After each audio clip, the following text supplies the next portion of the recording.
Have you ever gone out the emergency exit of a bus? Most Shawnee Mission students have. Up next, find out how this important practice is keeping them prepared. Military veterans share their thoughts on serving and sacrifice with middle school students. A group of 6th graders get the chance to give a brand new snowplow an extreme makeover. And a Shawnee Mission family puts its exit drill to the test to help everyone learn more about fire safety. It's all ahead on this episode of Spotlight on Shawnee Mission. Welcome to Spotlight on Shawnee Mission. I'm your host, Leanne Neal. Driving with kids in the car can get pretty crazy at times. Now imagine driving with 40 or 50 of them in the back. Bus drivers face this every day. That's why first student drivers place a priority on getting out to the schools to talk with students about their rules of the road. Hello students, good morning. I am a driver for First Student. Today we're going to be talking about bus safety. First student driver Jerry Meinert starts off this safety lesson at Park-Carpenter Elementary by reminding students to keep a safe distance from the bus unless loading or unloading, and that includes reaching under the bus. If you drop something and it goes near the edge of this bus, never ever go after it, okay? But you know what you do? This is pretty simple. You ask your bus driver. Your bus driver will retrieve it for you. Welcome to my bus. Next, it's time to safely load the bus, using the handrail, of course. Thank you very much. I'm going to clap for you for loading so quickly and orderly, and most importantly, practicing the first rule of safety on the bus. That's sitting down with your seats to the bottom of the seats and your backs to the backs facing forward. Meinert stressed how important it is for students to remain seated when the bus is moving, and talked about how quiet voices help the driver focus on driving. We are concentrating on so many things. Your behavior helps us concentrate and keep you safe, your neighbor and friends safe, and me safe. Other safety tips that stuck with this 2nd grader. Don't eating food on the bus because you could choke. On railroad crossing, you'd be really silent. There you go, great. Sit all the way down, give me your hands, slide off. Students even had the opportunity to test out the bus's emergency exit at the back. The location of the emergency exits made an impression on Hadley. We have 8 emergency exits.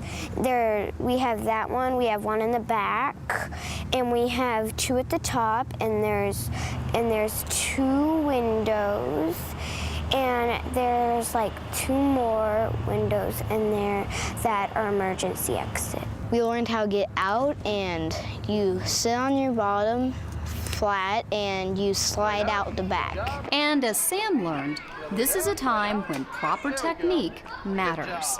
Because you might fall down and like break your face or break a leg or something. Students say getting these bus safety reminders are helpful. Well, so that you can know what to do when the bus stops and you're not just like panicking. It's good to practice so then you're really ready to do a real thing if it really happens.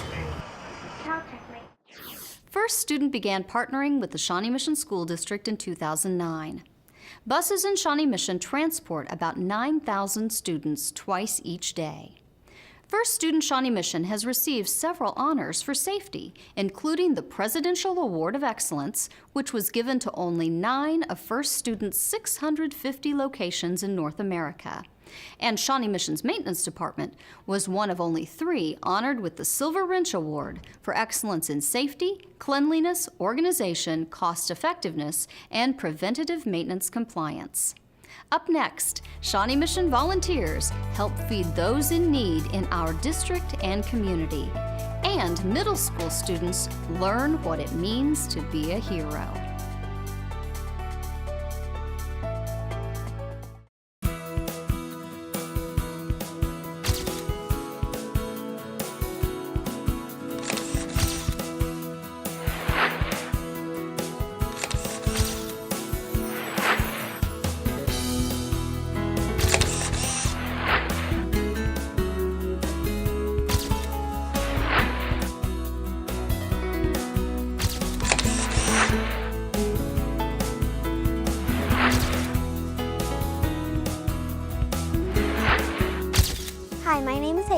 my name is Gretchen. I reread the book Out of My Mind by Sharon M. Draper. I'm surrounded by words. Words swirl around me like snowflakes. But I thought Melody couldn't talk. That is part of the mystery. Even though she couldn't talk, she got the message through. We are way ahead of ourselves. Melody has cerebral palsy, and the story describes many of her struggles. Like she can't even hold a glass or walk across the room. Imagine wanting to talk with friends or run and jump in PE. I loved how she solved her problem. I was cheering for her when she got her pink electric wheelchair and her Medi-Talker. She even named it Elvira after her favorite song. Can you imagine a teacher telling her that the questions were too easy if Melody could pass them? We rate this book 5 stars. The author had such descriptive details with the joy of Melody's accomplishments.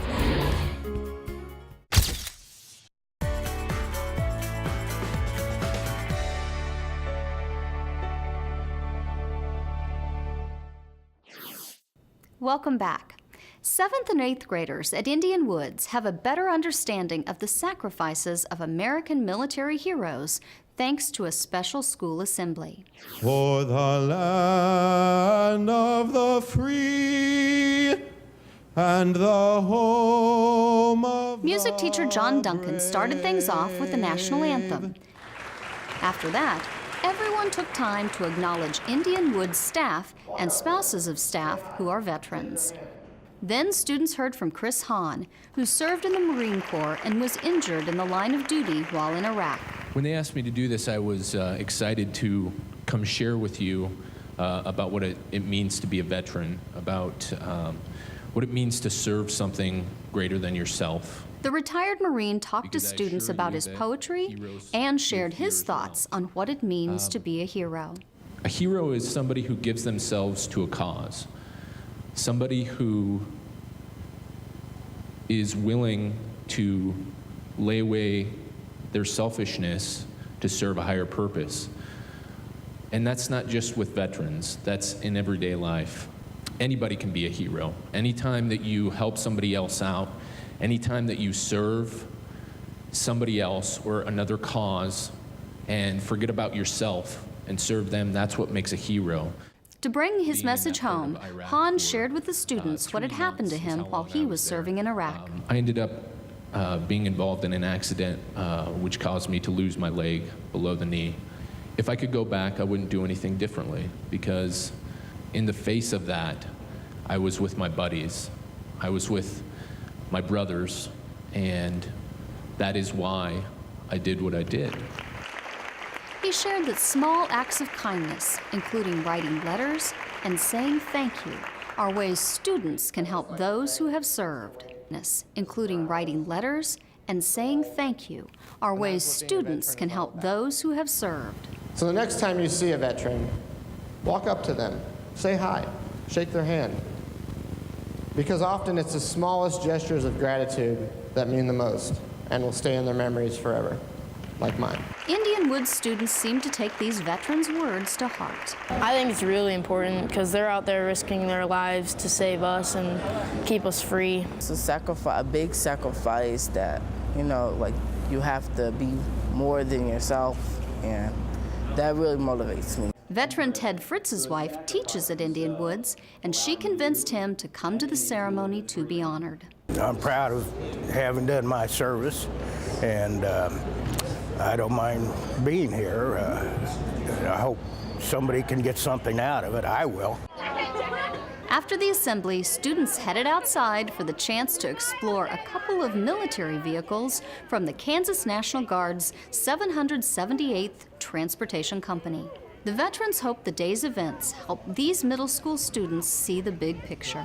I think for them, it's just, to make them realize that, veterans live all among us. A lot of them you wouldn't even know unless they told you. So I think it's, it's important for them to see people around the school that are veterans and to know that they're not any different than anyone else. The next generations need to know the reason that we have the freedoms that we do in this country, and that there are freedoms, but they come with a price.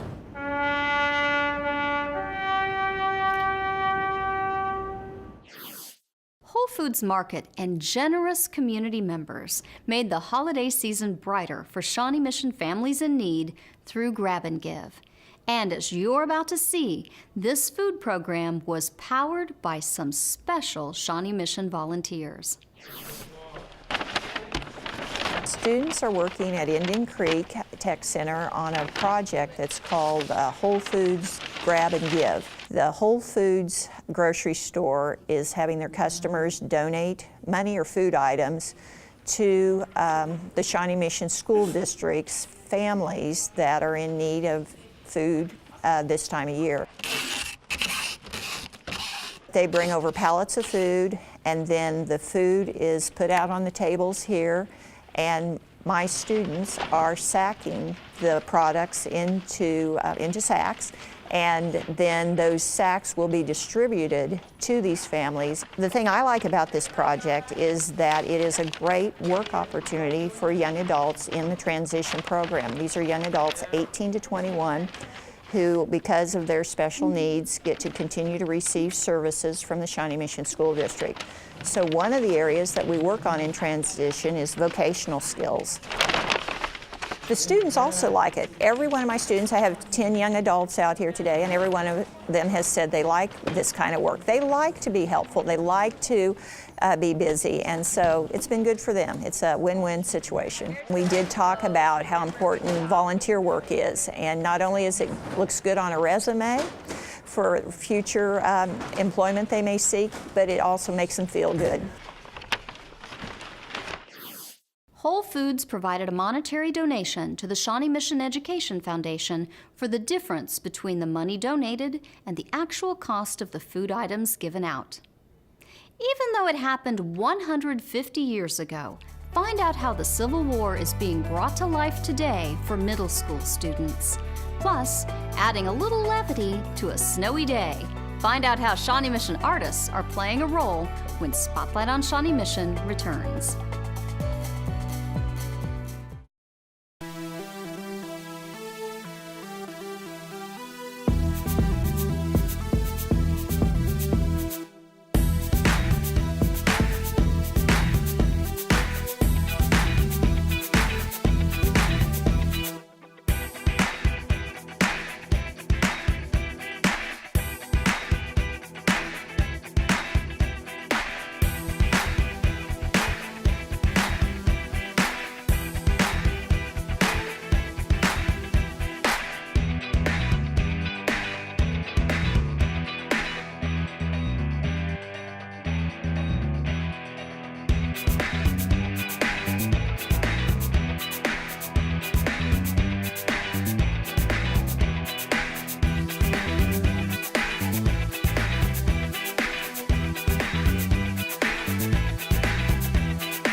Welcome back. When people are out driving in the winter, most don't give any thought to a snowplow passing by. But now some may want to take a closer look after 6th grade students at McAuliffe Elementary got their hands on a brand new one.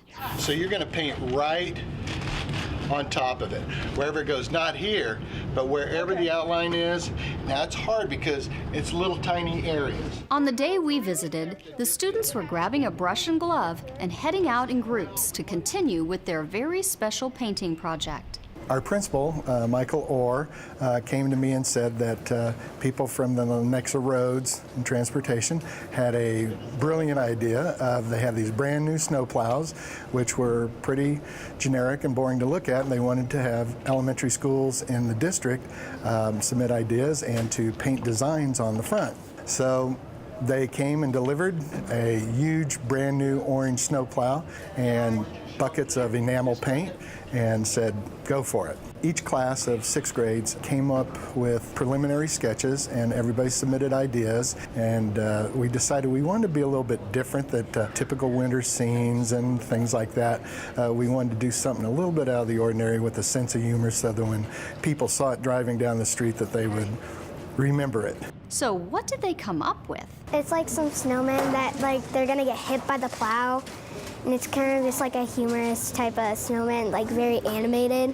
And like one's saying run, and then they're like getting hit, and I find it kind of funny. Today's work, painting the branch arms, carrot noses, and some snowflakes. I would do a little circle like this, okay? you could probably get about 3 good drops out of it. Dip it again, wipe it on the inside of that lid, all right? And I want you to, again, space them out. Don't group them close together. Among the lessons the students have learned, sometimes art requires a bit of sacrifice. It's a little bit difficult because you don't want it to drip down it, and you kind of have to, and it kind of hurts your knees when you bend down on the ground to get under the curve. But everyone seems to be enjoying this opportunity to create a piece of public art. I like it. It's different from just painting on paper. It's way more fun because it's something that you'll probably only get to do once. And the project may even be reaping some unintended benefits. I'm learning that I'm slow and not speeding up and rushing through it. Come winter, these student artists say they'll definitely be keeping a closer eye on the plows passing by. You just recognize it, but you normally don't ever look at the plow, but now you will because it has a design on it. Civil War history recently came to life for some students at Trailridge Middle School. Our whole idea is to try to make sure that we don't forget. 150 years, it sounds like a long time, but it's really not a long time. So we're trying to make sure everybody remembers, because the Civil War made the U.S. what it is today. Members of Living History, a group that participates in Civil War battle reenactments, talked about the war between the states with 8th graders. We dress up, we live all the original stuff. We live in tents, we sleep on the ground, we have no modern phones or anything during our reenactment weekend. They talked about the experience of soldiers and brought replicas and artifacts that help students understand the uniformed soldiers' war and the supplies needed to get troops through battle. You might have 50,000 men in an area. What's Dennis doing? Is he an infantry guy? You don't know. You see red from a distance, you know that's artillery. If you saw blue or white, it was infantry. You saw yellow, was typically cavalry guys. Of course, they had horses, but a lot of cavalry guys fought without horses. So the color was for a reason. The Civil War is part of 8th grade curriculum, but teaching it this way gives students something more. We're trying to get across just recognition that something horrible happened in this country. Brother against brother, father against son, just like they say on all the TV shows. What we try and do is let kids know what happened on a more individual basis instead of just knowing battles and all those things. It's really firsthand, and a movie is kind of it's seeing them doing it, but coming from them, they really know what they're talking about. So, and the movies are just kind of made up, it's not all really true. This is a really fun thing to do, and the kids are generally pretty amazed because they never get to see this stuff up close and personal. Up next, students get a life-saving lesson by practicing their fire exit plan.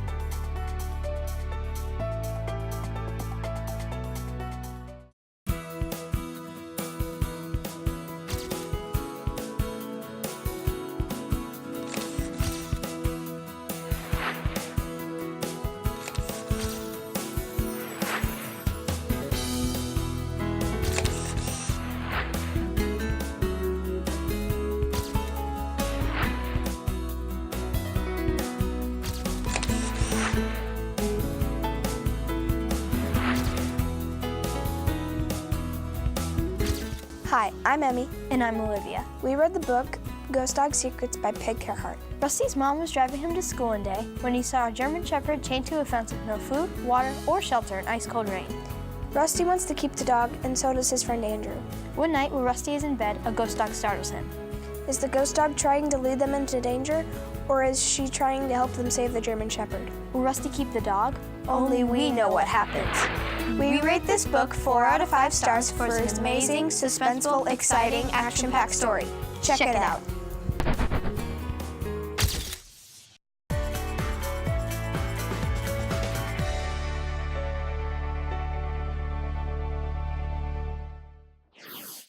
Welcome back. When there's a fire in your home, seconds matter, and making sure that everyone in your family knows exactly what to do to get out can save lives. That was the message to students on a special Fire Safety Day at Merriam Park Elementary. We appreciate the opportunity to be here today. I'm Bob Pape. I'm the fire chief in Merriam. And what is this? Okay, what is it? It's a fire alarm, okay, a smoke alarm. We call it smoke. It detects anytime there's a fire, there's smoke, and this picks up the smoke, and it goes off. And when it goes off, it alerts us to get out. The fire chief shared with students the importance of having working smoke alarms with good batteries that are tested monthly. Now, there's another thing that we're also teaching this year. Very few people, and you guys are going to be one of the first to hear this message, so you're probably, your parents don't even know this, is that smoke alarms, even though I pushed the button and it worked, it may not be good. And you know why it may not be good? Because it's too old. If your smoke alarm is over 10 years old, you need to replace it. He also stressed the need to have 2 exits from every room as part of any home evacuation plan. Next, the students had a chance to practice putting an exit plan into action. Get down and crawl. Make sure you crawl. That way you're out of all the nasty smoke. Crawl outside. Well, what we found out is that there's actually only approximately 1/4 of the population has actually practiced a home fire drill, where they've actually developed an escape plan and have 2 ways out of every room. 3/4 of the population has never done it. Then obviously when an emergency occurs, their chances of survival are greatly decreased. Each grade was able to watch how the drill changed if the door felt hot instead of cool. So now what are we going to do? Crawl over to the window. Very good. Show your mom and dad what you learned at school today. It's important, and your brothers and your sisters. Can everybody promise to go home and do that for me? Practice what we did here? All right, okay, good. I don't think you can review enough. Most of us never have to respond to a fire in our home, but I want them to remember that. You know, safety never sleeps, and I want them to remember what to do, how to respond if they do have a fire in their home. All right, anybody seen a fire before or been up this close to one? Very good.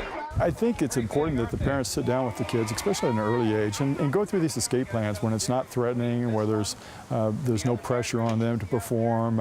They can make mistakes, nobody cares, until they can practice though over and over again until they become familiar with it, and they can actually make a game out of it. And I think that helps to take away some of the scariness if it just becomes a normal routine thing. And we recommend you practice that escape plan at least twice a year. Merriam Park's Romery family routinely practices a fire safety drill. It's really important for families to practice fire safety. It's something that we've done as a family really since the girls started school, and that's why we actually started, because every year they would hear about it at school and come home and ask to practice. But this time, practice was different, with actual firefighters on hand to help. They already had a plan.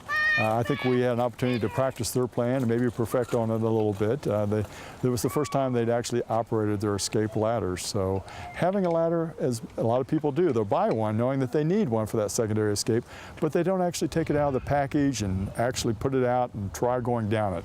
And until you do that, you're not sure if it's really going to work or not. I was scared at first, but because I'm scared of height, and when I looked down, it was really scary. But then my sister and him went down it before me, and after they did, I felt confident. I practiced climbing down the ladder, feeling the wall, getting out of my room, the smoke alarm, getting to the mailbox. Well, watching them come down the fire safety ladder was terrifying, but I'm really glad that they had the chance to practice it. And I think that if you do it just as part of your family's routine, it becomes not so scary, and they become much more comfortable talking about it. Nobody wants to think about possibly having a house fire, but I feel so much better as a mom knowing that if we ever do have one, they know what to do. Well done, Alyssa and Madeline. That's all the time we have for this episode of Spotlight on Shawnee Mission. Join us again as we continue to feature the programs and people of Shawnee Mission who are helping guide students to success. Thank you for watching.